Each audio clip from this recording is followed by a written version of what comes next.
I was standing in the hallway of my apartment building staring at three cardboard boxes. Inside those boxes was everything I owned. My landlord, a guy who used to smile and ask about my weekend, was standing there with a clipboard, not looking me in the eye. He just pointed down the hall toward the exit. My phone buzzed in my pocket. It was a notification from my banking app, a clean, modern, minimalist interface that very politely informed me that my account balance was negative $12.46. My main credit card was completely maxed out. I remember looking down at the screen of my brand new iPhone, the top-tier 512GB model, gleaming flawlessly under the harsh fluorescent lights of the hallway. It was beautiful, it was expensive, and it was the exact reason I was currently homeless. I kept asking myself the same question over and over the sound of my own heavy breathing. How did I get here? I didn't gamble. I didn't buy designer clothes. I didn't go to expensive clubs. In fact, if you asked me 24 hours before that moment, I would have told you I was a genius. I was the guy who always found the deal. I was the guy who outsmarted the system, who maximized every single dollar, who always calculated the math at the register to make sure I got the absolute best value. I was so incredibly smart, so analytical, so precise. And yet, there I was, standing in a dingy hallway, suffocating under a mountain of debt, realizing that every single choice I thought I made on my own had been meticulously coded into my brain before I even walked through the door. If you're sitting there right now, feeling like you're doing everything right, but your bank account keeps shrinking, I need you to take a deep breath. Sit down. Let's talk, because I used to be just like you, and nobody is telling you the truth about what's actually happening to your money. Let's go back about 6 months. I was doing okay, or at least I thought I was doing okay. I had a decent job, a tiny apartment, and a lot of goals. But I was lonely and I was stressed. My girlfriend had just broken up with me, told me I lacked discipline, told me I looked soft. It hurt. It really hurt. So, like any self-respecting 20-something American trying to fix his life, I decided to invest in myself. I walked into this high-end gym downtown. The place smelled like eucalyptus and success.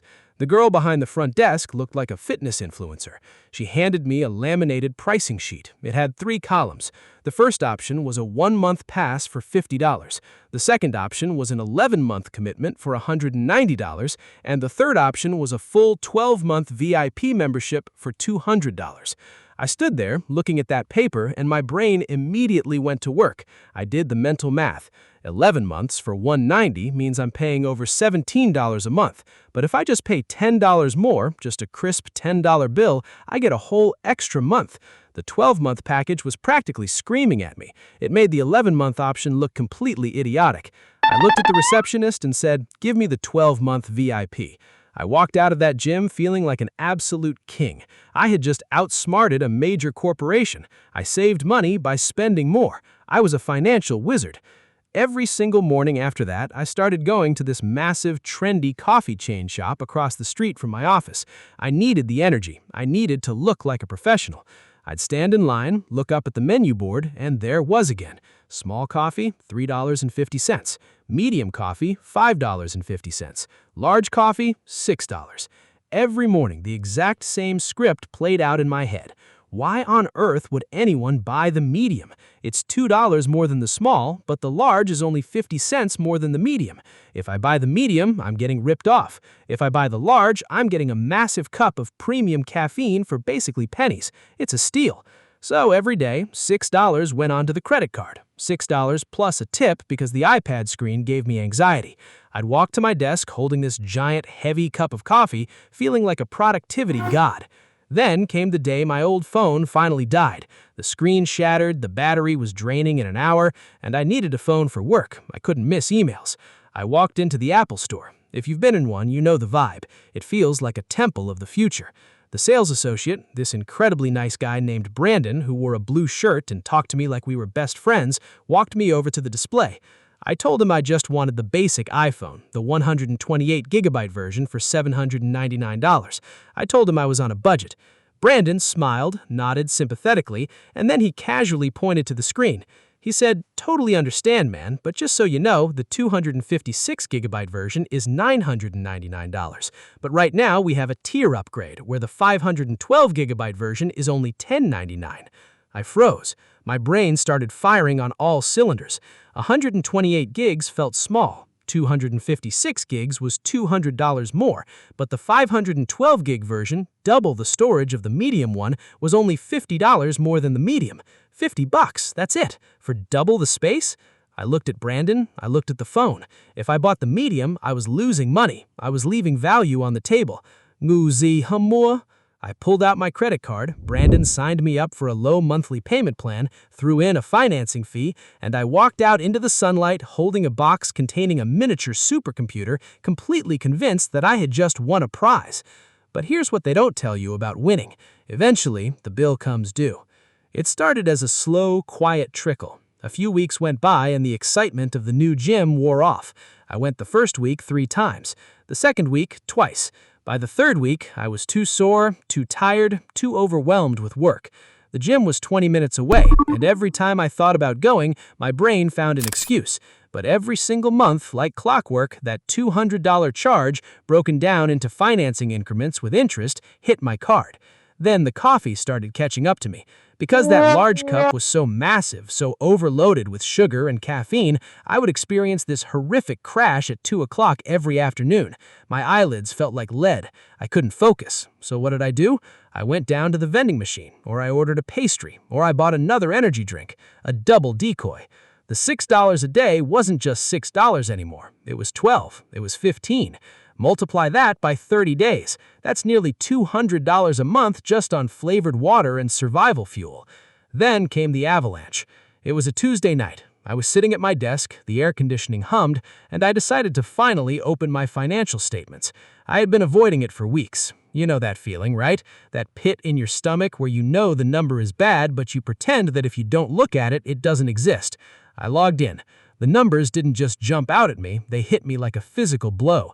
The interest rates on my credit cards had spiked because I was carrying a balance from the phone and because I was charging my daily lifestyle to the card, the interest was compounding. I was paying money on top of the money I didn't have to pay for things I didn't use. I looked at my iPhone storage settings out of pure curiosity. Total space utilized 90 gigabytes out of 512. I had paid an extra $250 plus 24% interest to store absolutely nothing. I was paying a premium to lease empty digital space. I looked at my bank account. The auto draft for the gym had just gone through, throwing me into an overdraft fee.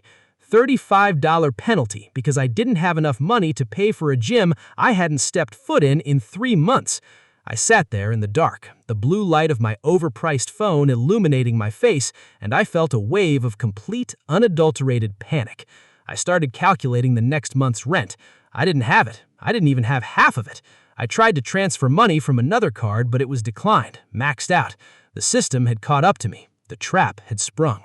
When I was forced out of that apartment, sitting on the curb next to my boxes, the anger didn't go to my landlord. It didn't go to my ex-girlfriend. It went inward. I felt so stupid. I felt like a failure. But as the days passed and I had to move back into a tiny room with a roommate, I stopped crying and started researching. I became obsessed with understanding exactly how a guy who thought he was so smart could end up so broke. And that's when I pulled back the curtain on the entire global economic machine and I found the ghost in the wiring. It's called the decoy effect. Economists call it asymmetric dominance, but let's call it what it actually is, a highly sophisticated, multi-billion-dollar psychological hack designed to exploit a human evolutionary code. See, our brains are ancient. We're walking around with software that was designed millions of years ago, when survival meant conserving energy. Your brain consumes an immense amount of glucose just to process thoughts and make choices. To keep you from starving, your brain is fundamentally lue biang. It hates doing hard work, and the hardest work for a human brain is trying to calculate the absolute value of something out of thin air. If I hand you a sick bapzangbe, or a cup of coffee, or a software package, and I ask you exactly how much it is worth, your brain freezes. You don't know the cost of the raw materials, the shipping, the real estate, the labor. You have no internal compass for absolute value. So your brain takes a shortcut. It looks for relative value. It looks for a comparison. The architects of Wall Street, the behavioral designers at Apple, the menu engineers at Starbucks know this. They know you can't value their product independently, so they don't let you try. They give you a comparison. They give you a ghost. Think back to the scenario without the decoy. If a theater only sells a small popcorn for $4 and a large popcorn for $7, your brain has a very simple, honest conversation with your wallet.